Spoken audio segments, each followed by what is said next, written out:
Coat मट्ठन शरीफ में एक मजजूब था जो हर आते जाते से एक ही सवाल पूछता रहता कि ईद कब होगी।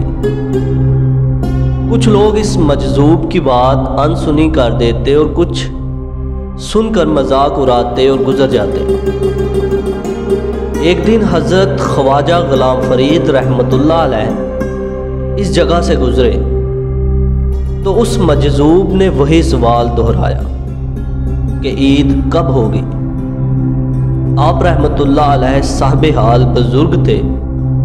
उसका सवाल सुनकर मुस्कुराए और कहा, जब महबूब मिले वही दिन ईद का दिन होगा।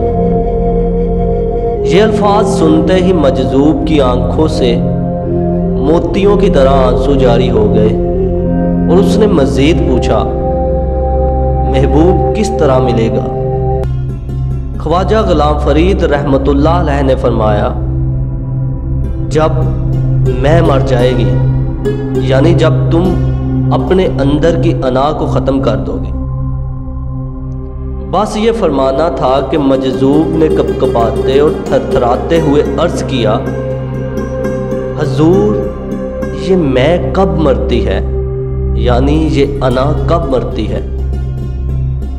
आप रहमतुल्लाह अलैह मुस्कुराए और उसे प्यार से थपकी देते हुए कहा, जब महबूब देखेगा।